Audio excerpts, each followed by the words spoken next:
Hi, everybody, and welcome. The Board of Directors of the California State PTA has made this a priority of something of great focus to get our parents engaged. It's just going to kind of give you a mid-level start on understanding the local control funding formula and the local control accountabilities plan. You are going to understand why it's so important that parents are engaged. You will be able to offer insights on asking school districts easy and difficult questions, and how to hold districts accountable for engaging parents in the planning process and inclusion of the 8 state priorities. We have a new local control funding formula, and we have a new way to plan for the use of those funds. So I'm going to go over the basics of local control funding formula. It's the local control funding formula, and it was a major restructuring of how we send money from the state to the school districts. But it still is up to the governor and the legislature to determine on an annual basis how much funds schools get.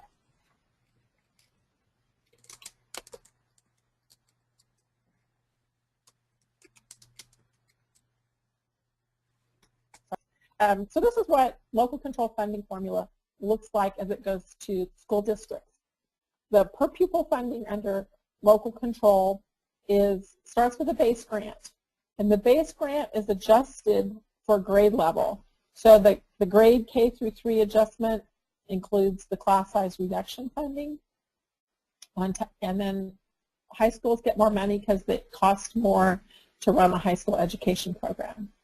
On top of that base grant, districts will get a supplemental grant for each at-risk student. And the legislation identified at-risk students as low income, English learners, and foster youth. And then because research tells us that districts who have larger concentrations of at-risk students need to provide more services, districts and counties with over 55% of their students identified as at-risk will receive an additional concentration grant for each student over the 55%. So if you have 60% of your students meet that criteria, then 5% will get the additional concentration grant. We have those 3 grant areas: the base grant, the supplemental grants, and the concentration grants. But most of the money is now not restricted to a particular use, and that's why it's called local control, and that's why it's so critical that you're engaged. In addition to all of these changes, some things remain the same. State categorical programs for special ed, after school, school lunches, transportation, QIA, which is the Quality Education Investment Act, and TIG, which is the Targeted Instructional Improvement Grant. These programs remain as categoricals. But the change is that accountability and performance, which used to be separate in the process before LCFF, now the change is that there is a requirement for an accountability plan that links how your school district budgets with how they plan to improve student performance. So this is a graphic that's a little visual of what we've just been talking about. So again, every district gets a base grant per student based on what they've received in the past. Then they get the adjustments for grade level and demographics. And that's how you come up with what each district gets for students, for every student. And again, the flexibility is at the local level on how this money will be spent. So now we're going to talk about the local control and accountability plan basics. So as part of the legislation for accountability, the LCAP was created. And it's a critical part because what the LCAP does is it describes the overall vision for the students in your district, what your annual goals are, and what actions your district is planning to take to achieve the vision and goals. It has to address the needs of all students within the district, not just the ones who are identified at risk. And for the first time, districts are required to link their academic plans with their district budget directly. And there's also a requirement for each school district to engage parents, educators, and employees and the community in the establishment of these plans. All districts are required to adopt local control and accountability plans. The districts must use the State Board of Education adopted template. It's available online if you're interested in looking at it on the State Board website. Districts are required to solicit input from stakeholders. And in the development, it's a 3-year plan. The districts are required to plan out for 3 years of how they're going to implement. And then there's a requirement for an annual update of that 3-year plan. And at the end of those 3 years, the district will develop a new plan. The district must set goals in 8 state priorities for the district and for all school sites. So this is really a comprehensive plan of how the district is going to spend their funds. There's a requirement for parent involvement. Districts must establish a district-level parent advisory committee to provide advice to the district regarding the LCAP. In districts where 15% of the students are English learners, they must also establish an English Learner Advisory Committee to provide comment. But one of the important pieces here is making sure that these committees are representative and that they're gathering input from their larger community of people they represent. So this is a great little roadmap graphic of what we've been talking about. So the first step is the district drafts a plan. And the second step is the district presents that plan to the parent advisory committees, to the English Learner Parent Advisory Committees. They ask for public and community feedback. They must give opportunities for that. It must be presented at a public hearing with opportunity for input, and the district must consult with employees, parents, and students. Public meeting from when it was presented to the parents. The school district must adopt the plan in another public hearing, and then it will be submitted to the County Office of Education for review prior to July 1st.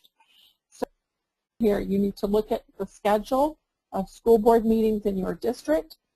Look at the one prior to July 1st. That's the one that's likely going to be the adoption meeting, and then back up from there for when they will have their public hearing.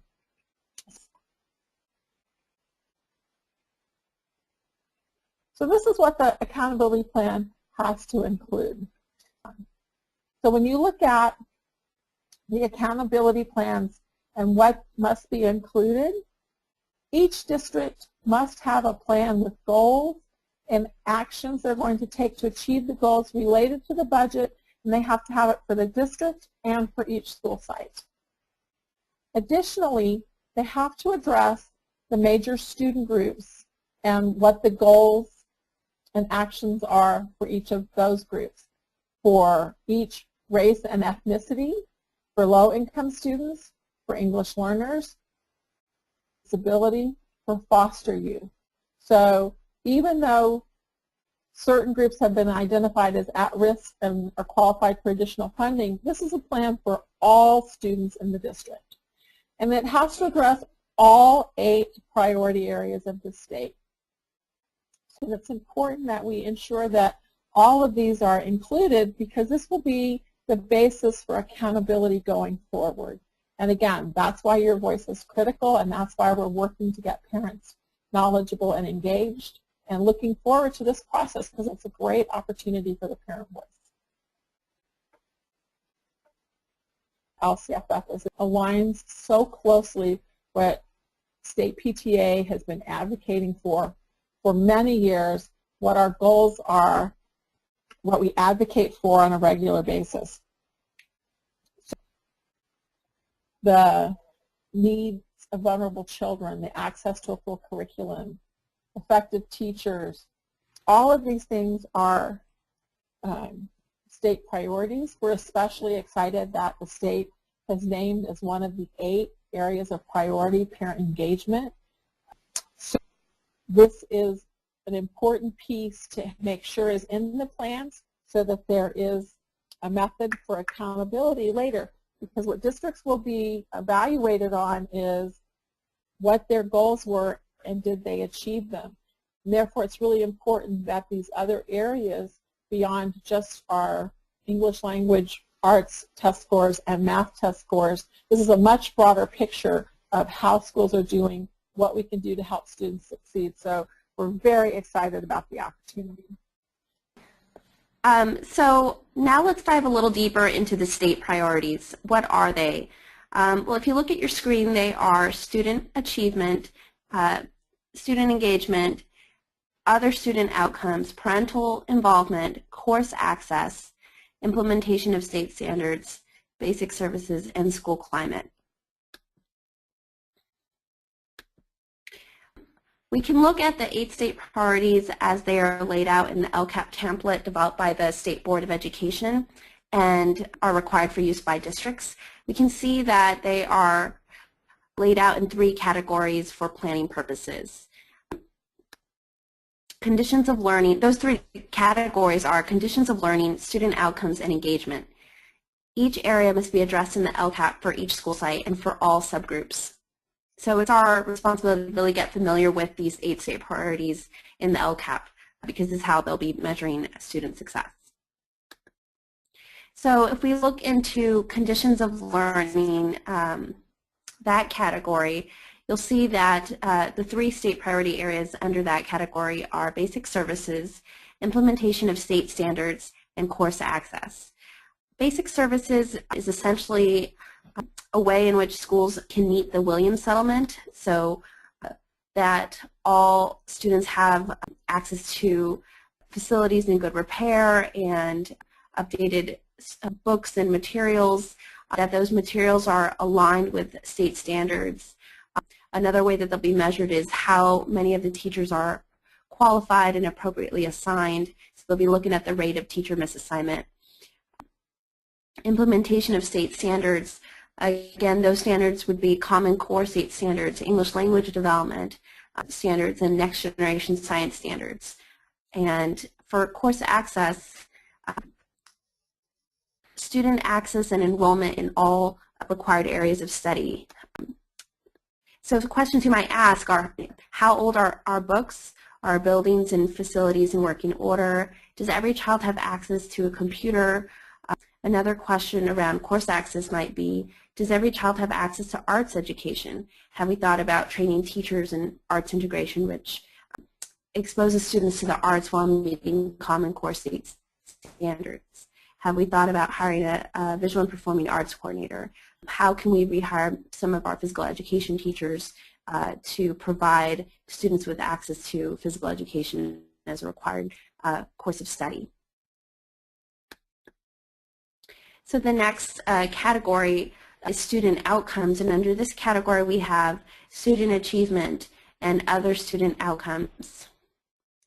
These would be measured by performance on standardized tests, CPI scores, how many students are rated as college and career ready, how many English learners become English proficient, what are the AP test scores that students are achieving, and other scores and other indicators of student performance.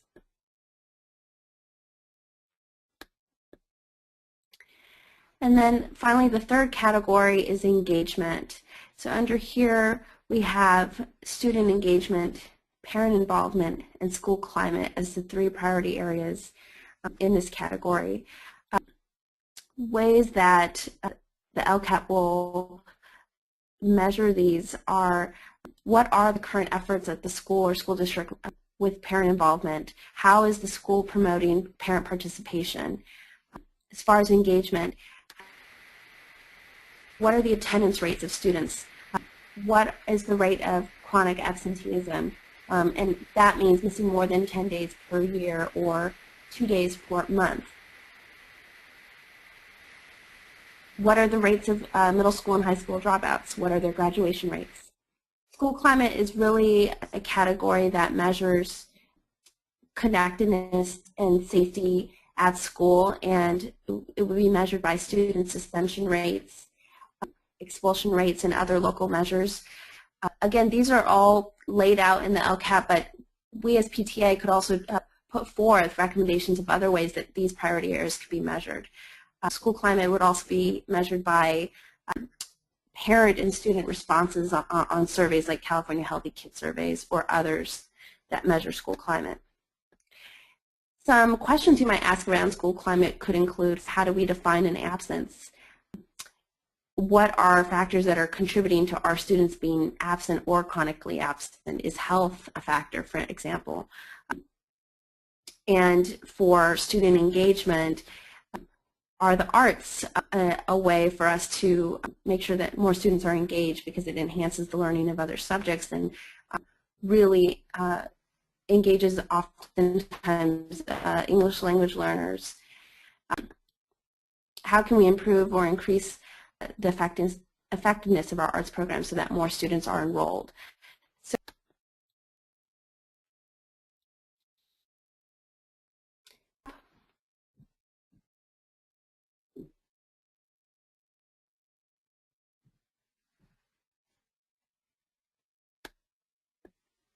So as you look through those 8 state priorities, you can see how closely they align to what we know, which is that our kids are more than a test score, and in order for them to be engaged and successful, a program at our school that addresses those priorities is really going to help them succeed, be engaged, and be better for our schools and for California.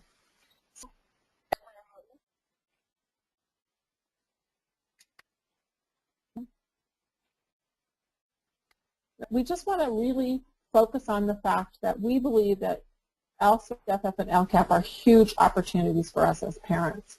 Even if your district isn't receiving a lot of supplemental and concentration grants, it's the law that your district engages you in the planning, that the district must respond to input from parents and advisory committees in writing. So it's really an opportunity for us to be involved and help shape the vision. This is the way we do things in schools now. This is how things are going to be. So it's really important that we engage now and engage going forward. So there's plenty of opportunity to really engage in this process and the opportunity in shaping the vision.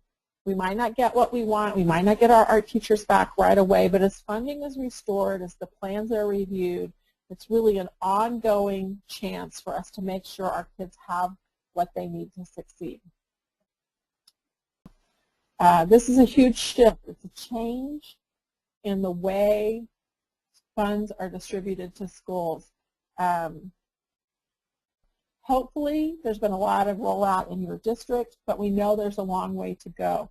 So as PTA, we really want to focus on educating our parents, educating you as leaders to help educate others, and spreading awareness. The success or failure of this process is going to depend on how we implement now and over the next 8 years. So again, if your district is doing great things, wonderful, share your best practices. If they have a long way to go, let us help you get more engaged. So this is the goal. This is where we need to go. A room full of parents, bringing children if they need to, listening and engaging. This is a great picture because it shows a room full. It doesn't really show engaged parents. It shows listening parents. But you have to learn before you can engage. So, we're hearing that It looks different across the districts, but we know as parents what real engagement looks like. We know what it takes. We know it's work. So this is going to be our goal, to have roomfuls of parents engaged across all 1,000 school districts in the state. And we're really thrilled that you're committed to helping us do this. So what can you do now? Well, one thing you're doing is getting trained, which is excellent. But these are some questions you could be asking. And you could find out where your school district is and what they're doing to engage parents. And then share your ideas directly with the administrators and with school board members. The school board is the group that will adopt the final plan. So if the parent engagement in your district consists of sending out a survey, talk to them about other ways that they can engage. Attend the meeting. If your district is holding a meeting, see if you can attend. Volunteer to serve on the committee. Find out who's on the committee if it's already been selected, and talk to members of the committee about your concerns. Talk with your teachers and your principal about the new law and how they see it playing out in your district.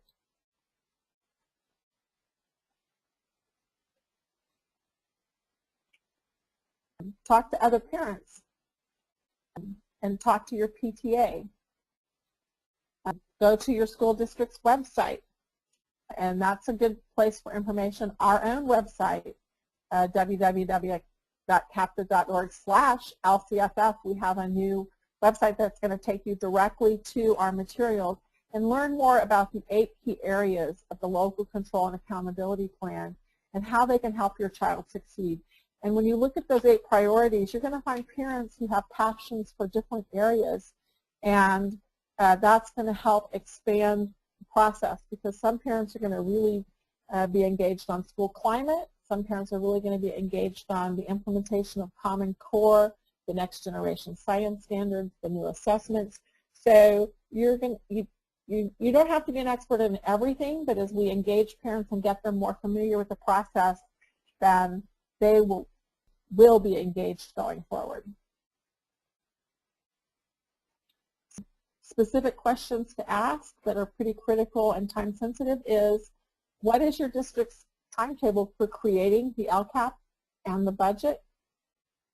How are parents being engaged? Are parents receiving information in the languages spoken in the home and in accessible language? Are we asking parents to come to our schools and be involved in decision making, which is much more engaging than too many acronyms? So ask if the Parent Advisory Committee has been selected. If they've been selected, how were they chosen? When and where will the committee meetings be held? How can you give input to the advisory committee? Ask if you have an ELAC or DLAC, and that's your English Language Advisory Councils. Ask when they will be giving input into the plan. Ask how you can contact those members and give them your thoughts.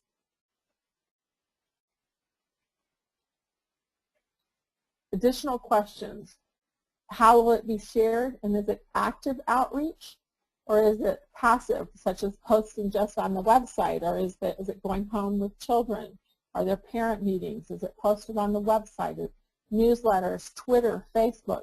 What kind of outreach are parents doing, are districts doing? One district is going not only to their school sites and holding meetings, they're going to community centers and churches, because they're really committed to engaging parents. Ask when and where the 2 public hearings will be. The first one to introduce the plan and the second one to adopt the plan. It's most likely your school board meeting, but ask if they're moving to a new location to accommodate a larger crowd. Ask how and when the district will be responding to the input as required by law. Ask how they're publicizing these meetings, and ask if they've allowed time on the agenda, adequate time for community input, and ask how they're planning for next steps, because you should already be engaged in the review process for the following year to continue to ensure that people are engaged and parents are engaged and improving the plan going forward. So what happens when you're participating in the process but don't get any traction, when you don't feel the parent voice is being heard? Well, you have to continue to have the conversations. You have to bring others to ask the same questions. There is power in numbers. And we really encourage you to start out with a conversation, to not have a confrontation initially, but ask questions. Repeat the questions again if necessary, but we should always be firm, polite, and thank folks for their time and interest, because there's a lot of unknown. It's been a very short timeline. Our districts have a lot on their plates, but we still should advocate for what's important. Focus on what you're trying to accomplish and not just on the exact way or the exact wording you think. Try to come to alternate solutions that get where you're hoping to go, see if there's a compromise, and work to get to yes.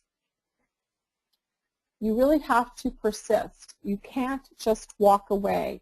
If there's not a parent voice represented in the development of the LCAP, then there will be no accountability for what parents care for. It has to be included in the LCAP in order to be measured against the goals and the actions. So start at the beginning and persist. Talk to the teachers. Talk to the principal. Talk to your school site council president, the members of the school site council. Talk to the district advisory committee. Talk to district administrators, the superintendents, the school boards. Continue to talk and speak up for every child. It's what we do in PTA. And remember, this is not a sprint, but this is a marathon. This is how schools will receive funds. So you're in training, you're getting ready, you're going to be in the race, you're going to stay in the race, and we're going to finish all 26.2 miles and then maybe run a marathon a month for the next 8 years, because this is an 8-year planned implementation.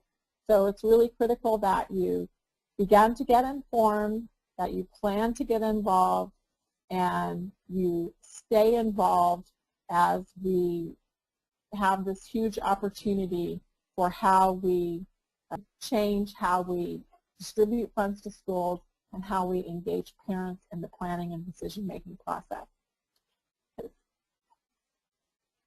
See there, we do have 2 really quick videos.